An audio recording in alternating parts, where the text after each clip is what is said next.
கிறிஸ்துவுக்குள் அன்பான கர்த்தருடைய பிள்ளைகளே, இன்றைய வேத வசனமும் ஜெபமும் பிரசங்கியின் புஸ்தகம் 10ஆம் அதிகாரம் 10ஆம் வசனம். இருப்பு ஆயுதம் மழுங்கலாயிருக்க அதை ஒருவன் தீட்டாமற் போனால் அதிக பலத்தை பிரயோகம் பண்ண வேண்டியதாகும்.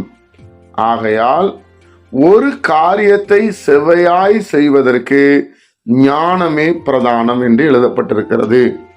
என் அன்புக்குரியவர்களே, இருப்பு ஆயுதம் நம்மிடத்துல இருக்கப்படுகிற ஆயுதம். தேவனுடைய பிள்ளைகளே, அது ஞானம், அறிவு, புத்தி, செய்கை, சுறுசுறுப்பு, யோசித்தல், இப்படி எடுத்துக்கொள்ளலாம். இல்லை என்றால் நம்ம வீட்டில் இப்போ ஒரு கத்தி இருக்கிறது. அந்த கத்தியை நீங்கள் தீட்டாமற் போனால், அப்படிதான் பைபிள் சொல்லுகிறது. ஆனால் ஞானம் அந்த வேலையையும் எளிமைப்படுத்தும். அதாவது மழுங்கலான கத்தியால் வெட்டுவது கடினம். மழுங்கின கத்தியை வச்சு நீங்க வெட்ட முடியாது. அப்ப கத்தி என்பது தீட்டப்பட்டு பளபளன்னு இருக்க வேண்டும். அதே போல நம்முடைய வாழ்க்கையும் எப்பவும் ஞானத்தினால் நிறைந்திருக்க வேண்டும் என்று எழுதுகிறார்கள். கர்த்தருடைய பிள்ளைகளே, உங்க ஞானத்தை நீங்க யூஸ் பண்ணி கொண்டே இருக்க வேண்டும். எந்த பொருளையும் நீங்க யூஸ் பண்ணாம விட்டு விட்டால் அது மங்கல் ஆயிடும். ஜெபனாலும் சரி, வேத வாசிப்புனாலும் சரி, ஆராதனைனாலும் சரி. தேவனுடைய பிள்ளைகளே, உலக சிநேகம் தேவனுக்கு பகை. உலகத்துக்குள்ள நீங்க அதிகமாய் போகும்போது நீங்க பலனடைய ஆவிக்குரியதெல்லாம் பழுதாகிவிடும். அதனால ஆவிக்குரியதையும் உலகத்துக்குரியதையும் நீங்கள் சரியா நிதானிக்க வேண்டும். இந்த உலகத்துல சாப்பிட்டு நல்ல ஜீவனோடு உயிர் வாழ வேண்டும், 4 பேருக்கு உதவி செய்ய வேண்டும் என்றால் உலகத்திலே தேவன் நமக்கு கொடுத்திருக்கிற வேலையை நம்ம சரியா பயன்படுத்தி செய்ய வேண்டும், எத்தனை வயது ஆனாலும்.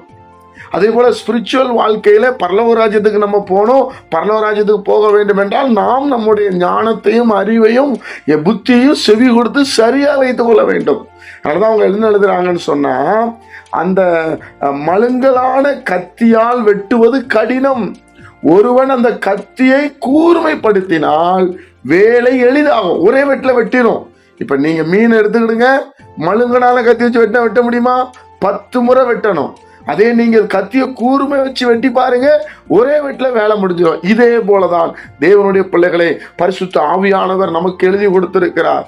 எப்பவும் ஞானத்தை பிரயோகம் பண்ணுங்க, ஞானத்தை உபயோகிங்க, புத்தியை உபயோகிங்க. அடுத்தடுத்து என்ன செய்யணும்னு யோசிங்க, குடும்பத்தை எப்படி நடத்தணும்னு யோசிங்க, சமுதாயத்தை எப்படி நடக்கணும்னு யோசிங்க.